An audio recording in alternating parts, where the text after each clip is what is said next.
Ya participa este día el más de 1,000 mga estudiante de colegio quien mga beneficiario del SPES program na un orientation del Departamento de Obrero y Empleo y del gobierno local. Na más de 1,000 estudiante, uno na mga beneficiario si Christian desde el Barangay Sangali. Este según el primera vez, participa él en un summer job na objeto en contrasen que él usa para pagar di su tuition fee na abrida del clase. Fuera na razón financial, manera también según el summer job para servir él en la comunidad. One factor kasi po ma'am is financially kailangan po kami sen, and at the same time po is to serve po yung parang sa community po namin yung pagtutulong po maglinis ganun.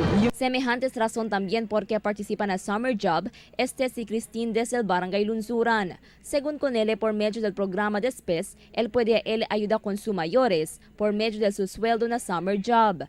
Para ayuda na di mo tatay na mambawas sa gasto na tuition fee mas. First time dito entra? Second time yan po. Según con el jefe del DOLE Zamboanga City Field Office, Engineer Wesley Tan, el primer batch al principio este día hasta na mayo, donde esperanzao sila trabaja por 20 días. Cada estudiante recibe sueldo valor de 280 pesos cada día. 60% del sueldo el sale na gobierno local, mientras 40% por medio de educational voucher el sale desde el Department of Labor and Employment. For this year, no, el opisina lang diato, no, el Zamboanga City Field Office, tiene kita 10.9 million.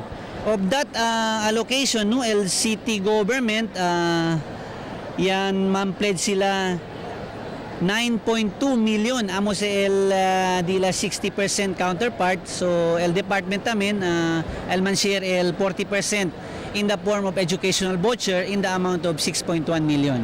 El SPES program ya crea por medio de Acto República 7323 Series of 1999 y ya amenda por medio de Acto República 9547 que ta ofrece trabajo con mga estudiante durante el bakasyon. Segundo batch que ta composita mga estudiante de secundaria el principio na mayo. Suma total de 2,706 el mga estudiante quien beneficia na SPES program para este año. Crisel Almonía, Dateline Zamboanga.